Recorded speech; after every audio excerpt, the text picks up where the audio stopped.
देखें भाई, सबसे पहले आप सबका एक बार फिर से स्वागत है इस YouTube चैनल पर मैट एकेडमी में। यहाँ पर हम करने क्या वाले हैं ये तो आपको पता होगा ही, लेकिन हम बता देते हैं कि आज के टॉपिक जो हमारा है वो हिंदी परीक्षण है और जिसमें हम भाग 3 कराने वाले हैं। यहाँ पर हम 20 क्वेश्चन कराएंगे, 20 क्वेश्चन ही पूछे जाते हैं एग्जाम में, इसलिए 20 क्वेश्चनों की प्रैक्टिस हम करने वाले हैं। और अनुच्छेद को जितना अच्छे से आप पढ़ोगे, जितना स्मूथली आप पढ़ोगे, उतने अच्छे से ये पैराग्राफ समझ में आएगा और पैराग्राफ समझ में आएगा तो इसके आंसर भी सही टिक होंगे। तो सबसे पहला काम हमारा क्या है कि इस अनुच्छेद को ठीक से पढ़ें। ठीक, चलो शुरू करते हैं। ये रहा अनुच्छेद पहला जिसमें हम पढ़ने वाले हैं, यहां से शुरू करेंगे। मोहनदास करमचंद गांधी दक्षिण अफ्रीका में वकालत करने गए थे। वे वहां 20 वर्ष रहे। उन्होंने वहां अंग्रेजों को अश्वेत रंग वालों तथा वहां बसे भारतीयों के साथ भेदभाव तथा अत्याचार करते देखा था। जब वे भारत वापस आए तो भारत में उन्होंने अंग्रेजों को भारतीयों पर अन्याय और अत्याचार करते देखा।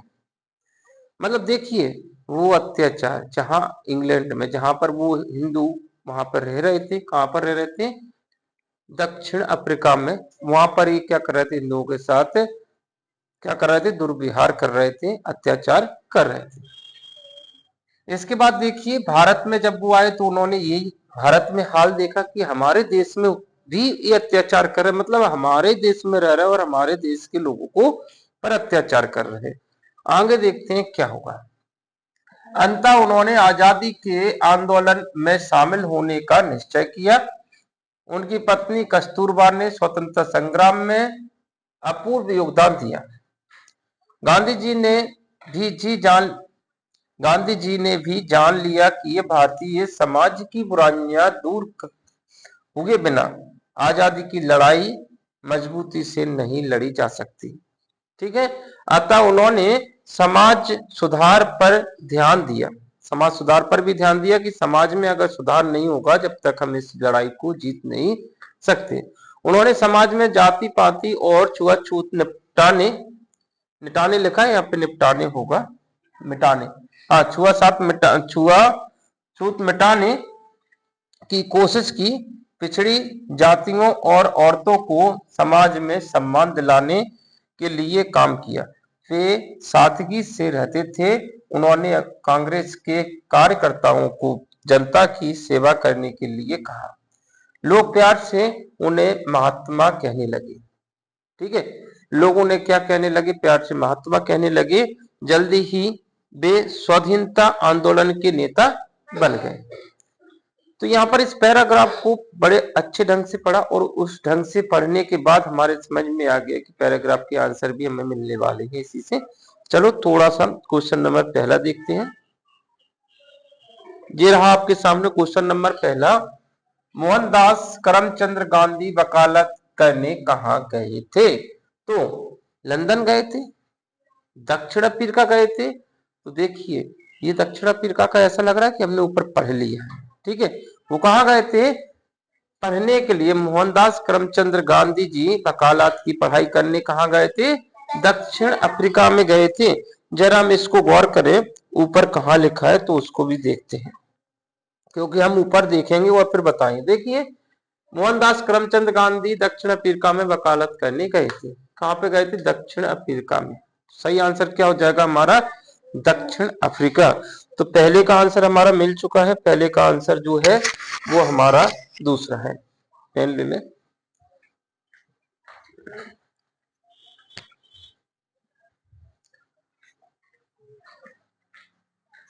इसके बाद देखते हैं दूसरा क्वेश्चन क्या है। दूसरा क्वेश्चन देख लेते हैं। गांधी जी ने समाज में व्याप्त कोशिश की को मिटाने के लिए, किसको मिटाने को कोशिश की? भ्रष्टाचार, काला धन, गरीबी। तो यहाँ पर लिखा जाति पाति व छुआछूत को दूर करने की कोशिश की। तो हमें ऐसा लग रहा है कि हमने इसको कहीं पे पढ़ा है, मतलब उस पैराग्राफ में कहीं पे पढ़ा है। तो इस पैराग्राफ में देखिए, भ्रष्टाचार, नहीं। काला धन नहीं। गरीबी नहीं, गरीबी तो मिटा ही नहीं सकता कोई। गरीबी कब मिटेगी, जब आप मिटाना चाहो। तो फिलहाल उसको छोड़ो। फिलहाल यहाँ पर हमने जो पढ़ा था वो मुझे ऐसा लग रहा है कि हमने पढ़ा था इसमें गरीबी। चलो देखते हैं, ये लिखा होगा, देखिए, उन्होंने समाज से जाति पाति और छुआछूत मिटाने के लिए कोशिश की। तो यहाँ पर स्पष्ट बोला है कि हमने जब इसको ध्यान से पढ़ा तो हमारे अंदर कुछ चीजें तो ऐसी हैं जो हमें पता चल रहा है कि इसमें हमने पढ़ा है। ठीक है, ऑप्शन पढ़ते हैं तो समझ में आ जाता है। तो इसका दूसरे का जो आंसर मिल चुका है हमने, इसके लिए चौथा आंसर एकदम सही होगा। एक मिनट, हम इसके लिए पेन और ले लें।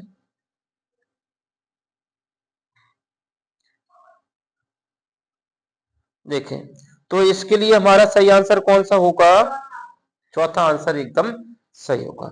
नेक्स्ट क्वेश्चन देखते हैं, अगला क्वेश्चन क्या है, क्या बोला है इसमें। ये तो हो गया। जल्दी ही गांधी जी के नेता बन गए। किसके बन गए, गांधी जी जल्दी ही किसके नेता बन गए हैं, तो बारडोली सत्याग्रह की। पढ़ा है इसको, नहीं पढ़ा है पैराग्राफ में। चोरी चोरा कांड के, भाई ये भी नहीं पढ़ा है इसमें। तो आगे दूसरे तीसरे ऑप्शन देखिए, देखिए जी आ गया, ऐसा लग रहा है कि पढ़ा पढ़ा सा हो। ये स्वाधीनता आंदोलन, इसको ऐसा लग रहा है कि पढ़ा हो हमने। स्वाधीनता आंदोलन के जल्दी ही वो क्या बन गए, नेताजी बन गए हैं। तो इसके लिए हमारा जो आंसर मुझे लग रहा है कि इसके लिए आंसर तीसरा ही सही है। चलो इसको देखते हैं ऊपर एक बार कि वाकई में हमने पढ़ा है कि ऐसे लग रहा है। कभी कभी लगने लगता है लेकिन पढ़ना पड़ता है। देखिए कहाँ लिखा है, ये लिखा है, देखिए, जल्द ही वो क्या बन गए, स्वाधीनता के, जल्द ही वे स्वाधीनता आंदोलन के नेता बन गए।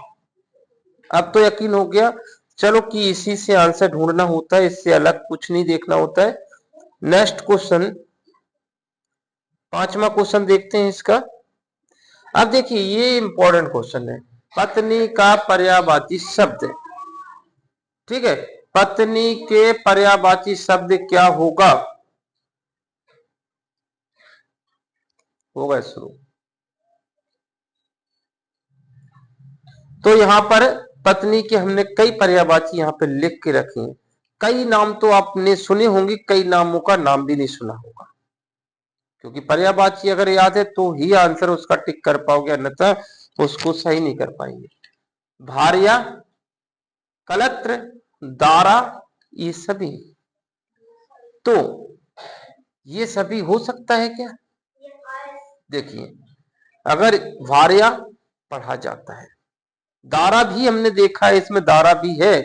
दारा कहां पे लिखा हुआ है इसमें, जाया। कलत्र भी पढ़ते हैं इसको, कलत्र भी कहा है इसमें। ठीक है, दारा भी लिखा है। तो देखिए पत्नी के पर्यायवाची इस बार तीन तीन दे दिए और तीनों के तीनों सही दे दिए। अगर आपको ये पता चल जाए कि इसमें दो तो पक्का पता था कि ये भी पत्नी है और ये भी पत्नी है, तो आप ये सभी लगा देते। यहाँ पर आप गलत कर सकते हैं, क्योंकि अगर आपको सिर्फ ये पता है कि भार्या पत्नी को कहा जाता है तो आप इसको ही टिक करके भाग लेंगे और क्या हो जाएगा, गलत हो जाएगा। देखिए यहाँ पर बहुत सारे लिखे होंगे, भार्या, जाया, दायता, दायता भी बोलते हैं, कलत्र, बधू, सहधर्मिणी, दारा, गृहिणी, पाड़ी ग्रहिता, वधु, धर्म पत्नी, ये तो सुना होगा। धर्म पत्नी सुना होगा, बीबी सुना होगा, संगनी सुना होगा, ये हमारी संगनी है। ग्रह स्वामिनी भी कहा होगा, ग्रह लक्ष्मी भी कहते हैं। सहधर्मिणी, परिणीता, जोरू का गुलाम मूवी देखा होगा तो जोरू भी कहते हैं। सहचारी, प्रिया। ठीक है, और इस तरह से आप इनको और पढ़ लेना। बामांगनी, घर वाली तो सुना ही होगा। बेगम भी कहते हैं कुछ लोग। धर्मांगनी, बामा, बनीता और श्रीमती, ये सब के सब नाम कुछ तो सुने हैं, कुछ नहीं सुने। तो इसके लिए सही आंसर कौन सा होगा, भार्या, कलत्र और दारा, तीनों ही किसके पर्यायवाची है, इस पत्नी के पर्यायवाची है। जब तीन दे रखे हैं तो ये क्या कहेंगे, ये सभी। नेक्स्ट क्वेश्चन देखते हैं। नेक्स्ट क्वेश्चन क्या, अगला पैराग्राफ आएगा, दूसरा पैराग्राफ इसे कहा है हमने, पढ़ेंगे पहले तो फिर समझेंगे। अनुच्छेद दूसरा,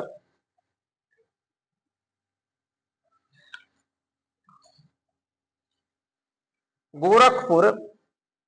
गोरखपुर राप्ती नदी के पूर्वी तट पर स्थित है। यहाँ गुरु गोरखनाथ का एक विशाल मंदिर है। इन्हीं के नाम से इसका नाम गोरखपुर पड़ा। गोरखपुर नगर से 30 किलोमीटर पूर्व में चोरी चोरा गांव है। इस क्षेत्र के लोगों ने अंग्रेजों के अत्याचार के विरुद्ध संघर्ष किया था। इस संघर्ष में अंग्रेजों को भागकर वहां छिपने के लिए मजबूर होना पड़ा था। चोराचारी जो जगह है वो गोरखपुर में है, और गोरखपुर में अंग्रेजों के खिलाफ एक आंदोलन हुआ था, वहां के लोगों ने किया था। और इतना जोरदार आंदोलन था कि वहां पर अंग्रेजों को भागना पड़ा था। तो इसका मतलब ये हुआ था, जब इस आंदोलन से पूरे भारत में भी पता चल गया था कि अंग्रेजों को भगाया जा सकता है। गोरखपुर में दीनदयाल उपाध्याय विश्वविद्यालय भी है। जाने माने कवि, लेखक एवं शायर श्री रघुपति सहाय फिराक गोरखपुर के ही थे। यहाँ रामगढ़ नाम का एक विशाल ताल भी है। इस ताल के निकट एक तारा घर है। इस तारा घर में तारों की स्थिति की जानकारी दी जाती है।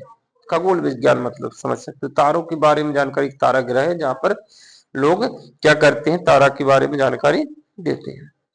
आगे पढ़ते हैं। गोरखपुर में इमामबाड़ा, गोरखनाथ मंदिर, गीता प्रेस परिसर, आरोग्य मंदिर, गीता वाटिका आदि दर्शनीय इमारतें हैं एवं स्थल है।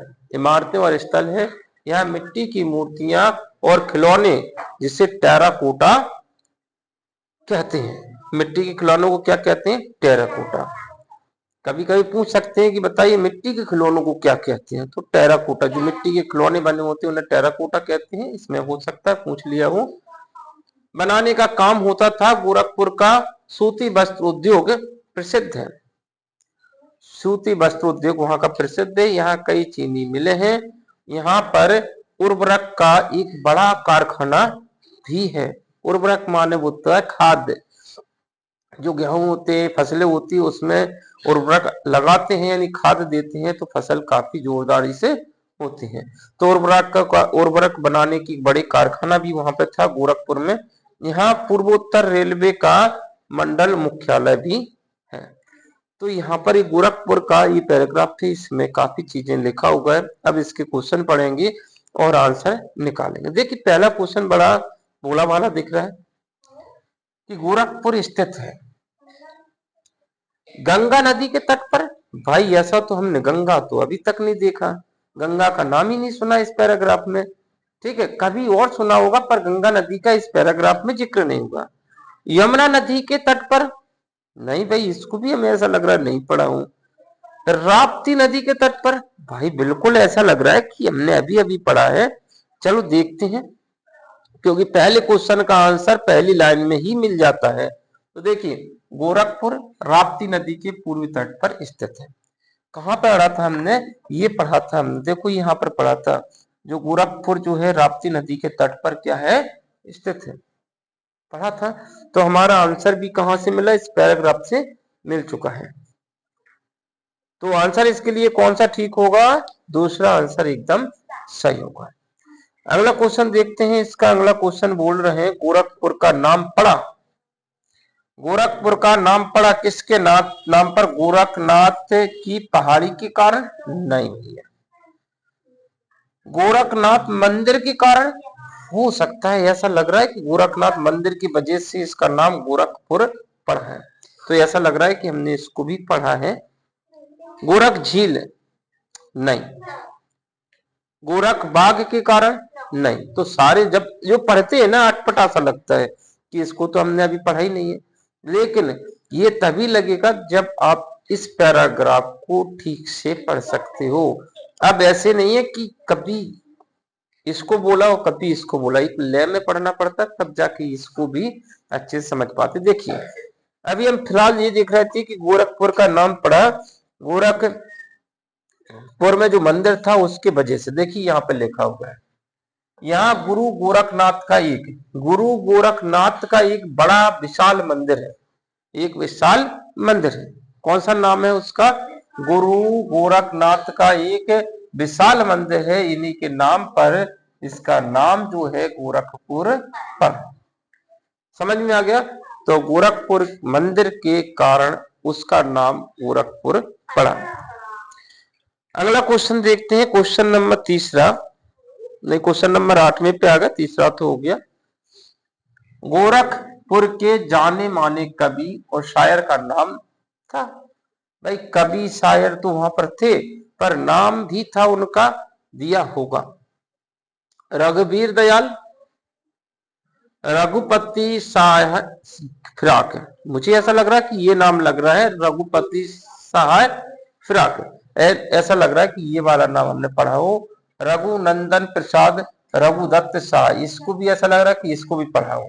पर एक्चुअल में गोरखपुर में जानने माने कवि शायर का नाम क्या था? क्योंकि लेखक भी थे वहां पर और शायर भी थे, तो यहाँ पे लेखक और शायर दोनों का नाम जिक्र हुआ होगा। तो हम देख लें, क्योंकि लग तो रहा है कि इसको पढ़ा है, पर देखते हैं किसका देखना है। गोरखपुर के जाने माने कवि शायर जी का नाम ढूंढना है हमको।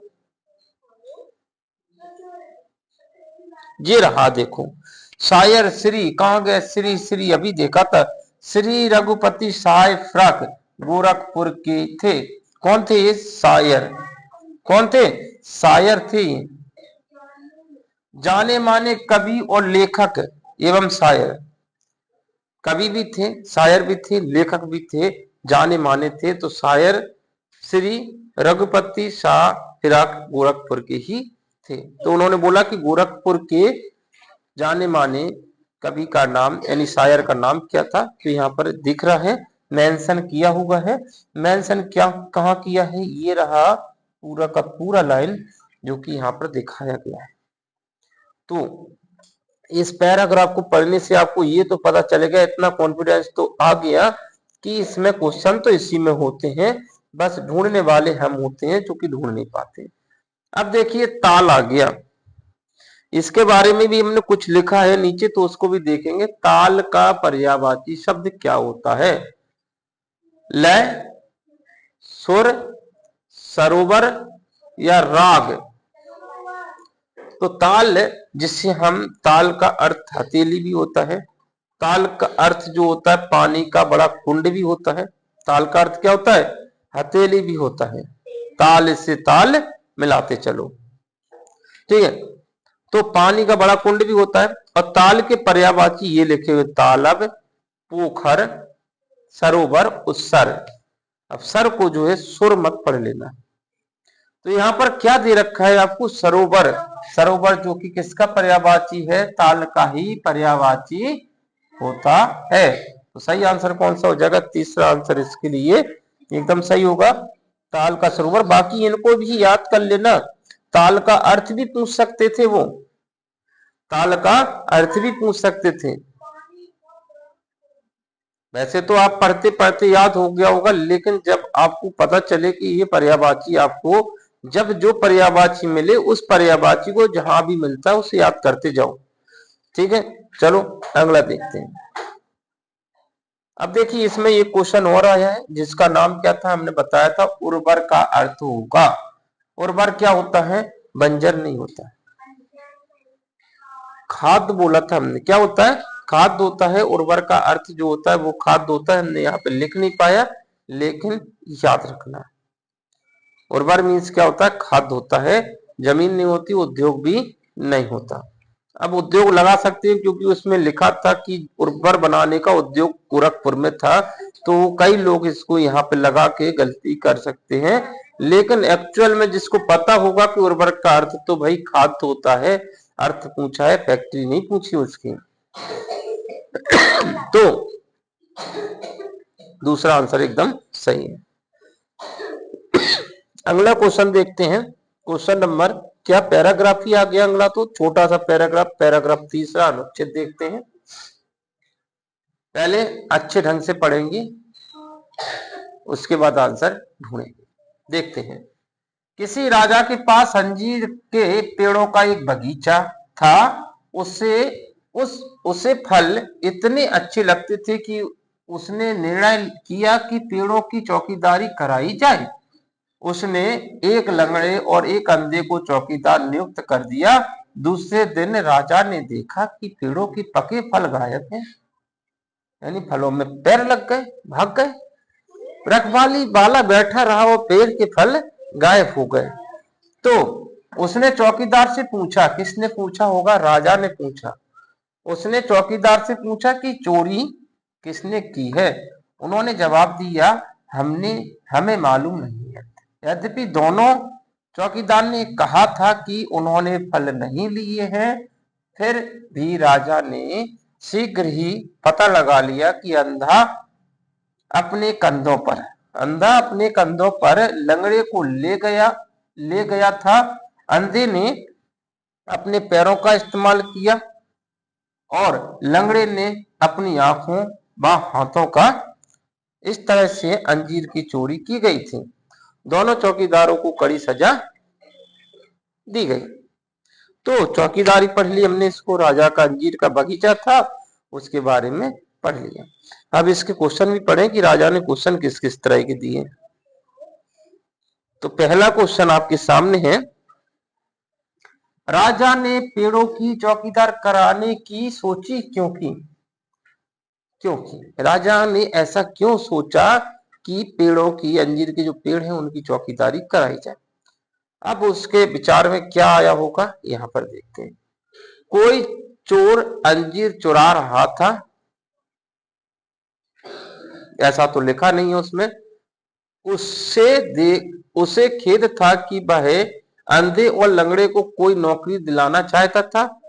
ऐसा भैया अजीब सा क्यों सोच रहे हो? ऐसा राजा सोचेगा क्या अटपटा सा? फल बड़ा कीमती था, राजा के लिए कीमती क्या होगा? बात तो क्या था, उसे डर था कि कोई फलों की चोरी कर लेगा। तो ये सही लग रहा है, राजा के विचार में यही आया हुआ कि उसे ऐसा लग रहा था कि फलों की कोई चोरी कर लेगा, इसलिए उसने क्या किया, फलों की देखरेख के लिए चौकीदार चुन लिया। तो इसके लिए सही आंसर कौन सा होगा? ऊपर देखने की जरूरत नहीं है, राजा के विचार में था कि कहीं कोई फल चोरी ना कर ले, इसलिए उन्होंने क्या किया यहां पर। ठीक है, अब क्वेश्चन नंबर 12 देखते हैं। 4 ऑप्शन है। जब राजा ने देखा कि पेड़ों पर से पके फल गायब हैं, तो राजा ने क्या देखा कि पेड़ों पर पके फल तो गायब हो गए। उसने पूछा कि चोरी किसने की? भाई पूछा था ऐसा तो। उसने फल वाले पेड़ों की रखवाली स्वयं की? नहीं भाई, मजा नहीं आ रहा है। उसने 2 आदमियों को उनकी चौकीदारी के लिए, आगे कुछ गायब हो गया, आगे लिए होगा और भी हो है क्या इसके आगे कुछ। उसने 2 आदमियों को उनकी चौकीदारी के लिए नियुक्त किया, ऐसा कुछ होगा तो ठीक है, रखा।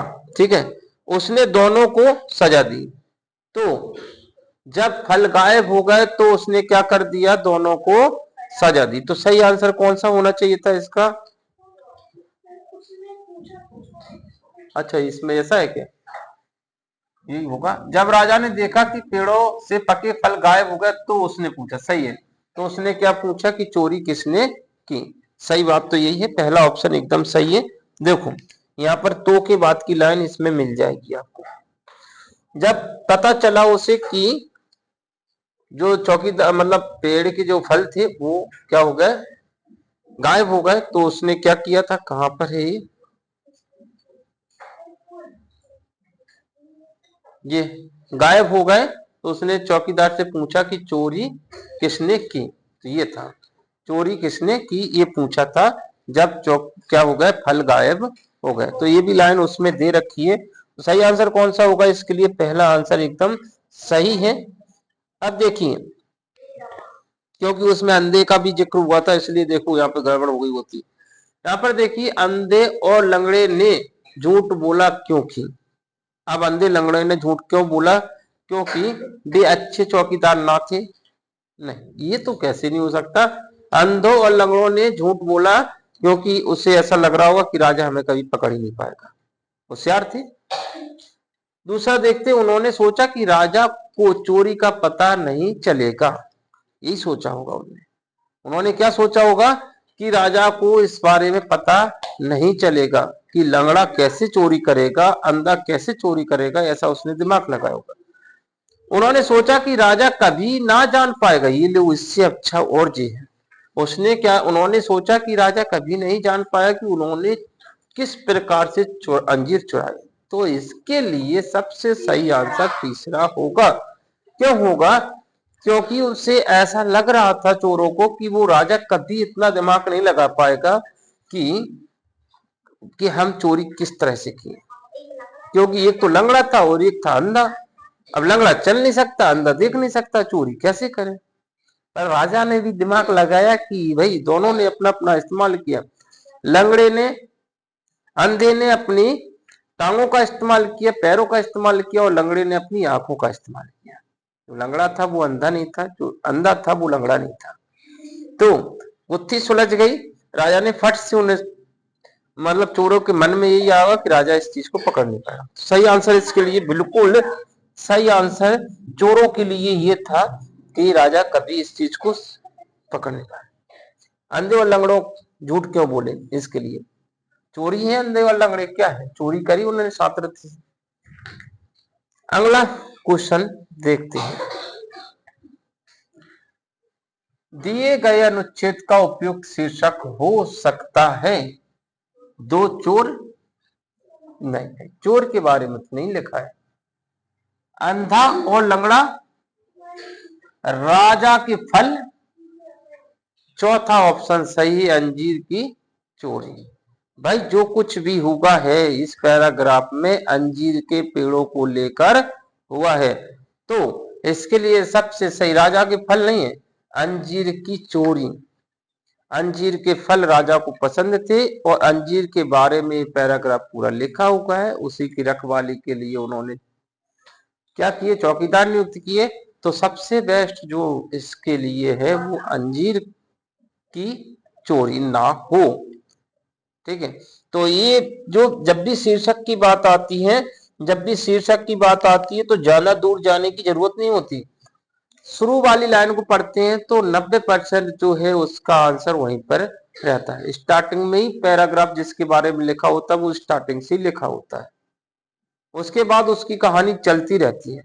शीर्षक क्या होता है? जिसके ऊपर लिखा गया वही उसका शीर्षक होता है। तो इस समय अंजीर का पेड़ जाना महत्वपूर्ण है राजा से। तो देखिए, शीघ्र का विलोम शब्द होगा।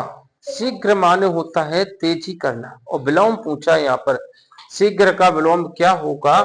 तो अंतिम नहीं, शीघ्र अंतिम तो नहीं हो सकता है। तेज नहीं, तेज तो शीघ्र को ही बोलते हैं, तेजी करो, शीघ्रता करो, जी करो, वो करो। तीव्र भी इसी का पर्यायवाची है। शीघ्र का पर्यायवाची तेज भी होता है, तीव्र भी होता है। विलंब जो है इसका सही आंसर होगा। विलंब मानो होता है देर करना। तो यहाँ पर शीघ्र के बारे में दिया है, शीघ्र के कुछ पर्यायवाची यहाँ पर लिखे हैं। तो शीघ्र माने तेज होता है, ठीक है। शीघ्र माने तीव्र, तेज, जल्दबाज, क्षिप्र, द्रुत, तुरंत, चटपट, फुर्ती से। हाँ, द्रुत माने बहुत तेजी से करना होता है। चटपट कर दो, कोई काम भी चटपट कर दो, फटाफट कर दो, है ना। तो ये भी तुमने देखा होगा कि चटपट उसने अपना काम कर लिया। तो यहाँ पर शीघ्र का जो अर्थ होता है वो होता है तेजी से चलना, आगे बढ़ना या कार्य करना, कोई भी कार्य को तेजी से करना। ठीक है, तो ये इसका अर्थ हो गया। यहाँ पर इसके पर्यायवाची हो गए, याद कर लेना कुछ चीजें। लास्ट पैराग्राफ अब आपके सामने आने वाला है। कहाँ पे छुपा है? ये रहा। ये भी छोटा ही पैराग्राफ है। अनुच्छेद 4 क्वेश्चन 5 बहुत नाइंसाफी है।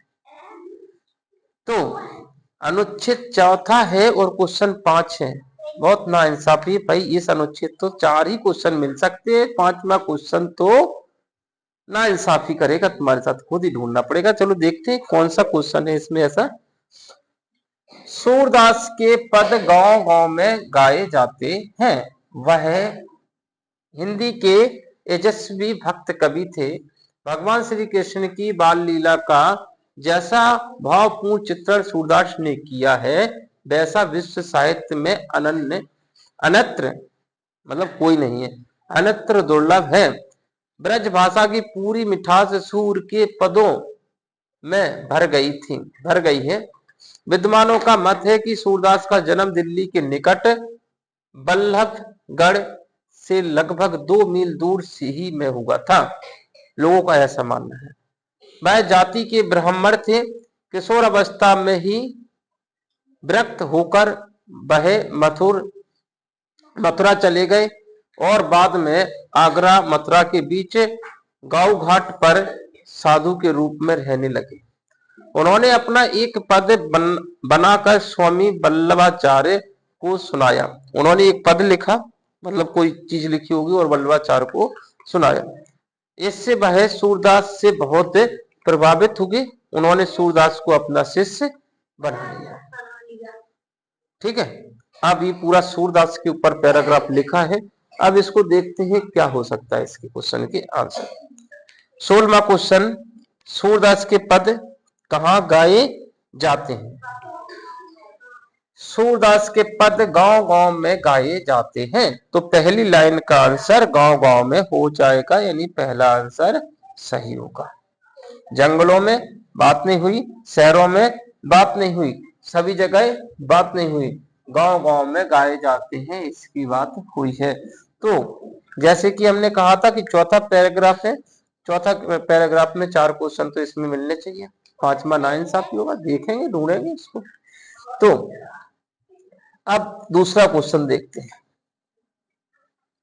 अब देखिए यहां पर सूरदास का जन्म के बारे में भी दिया था इसमें। सूरदास का जन्म स्थान कहाँ है? सिही, दिल्ली, बल्लभगढ़ या राजकोट?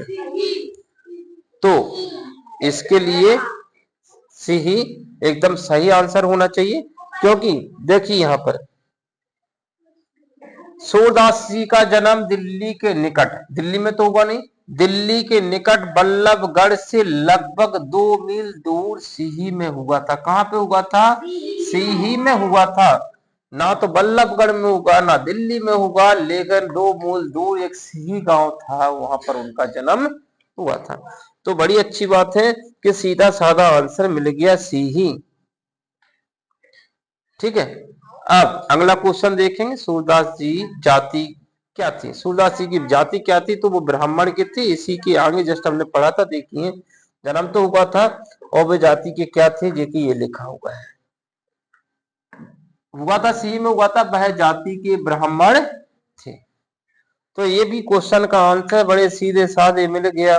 भोले वाले सूरदास जी का जन्म जो हुआ था ब्राह्मण कुल में हुआ था। ठीक, अब देखते हैं यहां पर सूरदास जी किस विषय के यशस्वी भक्त कवि थे? ब्रज भाषा की उनके अनुच्छेद में ब्रज भाषा का इस्तेमाल बहुत ही जोर शोर से हुआ था। तो इसमें जो है सूरदास जी किस विषय के यशस्वी कवि थे? तो थे ब्रज भाषा के।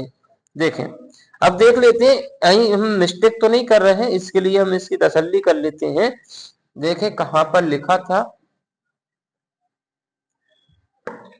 लाठी काम नहीं कर रही है, मतलब दिख नहीं रहा है। तो और ऊपर चलते हैं, क्योंकि ऊपर से लिखना शुरू किया था।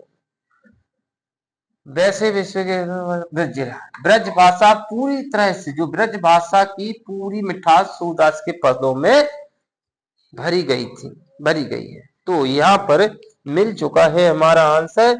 लाठी का चमत्कार देखिए कि लाठी ने एक ही लाइन में उसके आंसर को ढूंढ डाला। सूरदास जी के विषय में ब्रज भाषा का प्रयोग मिठास पूर्वक किया गया है। तो क्या है? विषय के यशस्वी कवि थे हिंदी। देखते हैं भैया, हिंदी कुछ लोग हिंदी कह रहे हैं, जरा देखें। ओ हो देखिए कितनी बड़ी गलती हम करते हैं। वह हिंदी के यशस्वी कवि थे। लो, हो गया सत्यानाश। तो सही आंसर क्या होगा? वह इस अनुच्छेद में जो कवि थे वो किस में थे?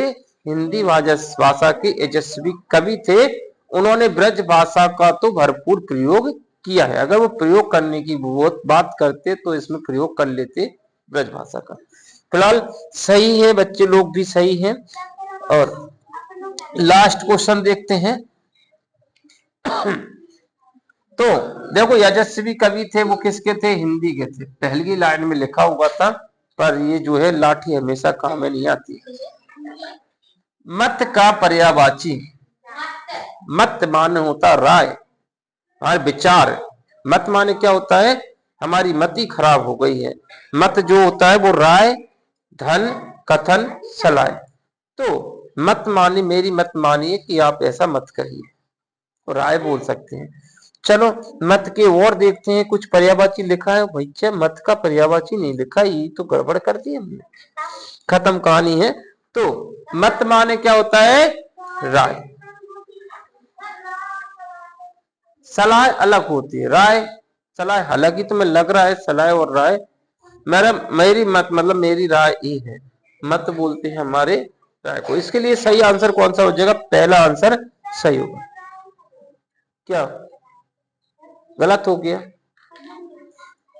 देखो, इसके लिए मत का जो पर्यायवाची होगा वो क्या होगा? राय होना चाहिए। चलो, इसके बाद ये 20 क्वेश्चन का हमने वादा किया था, यहाँ पे 20 क्वेश्चन कर दिए। तो thank you for watching this video, and next video में फिर मिलेंगे। इसी तरह हंसते गाते रहना, आगे बढ़ते रहेंगे। चलो, खत्म हो गया क्लास, सब उसको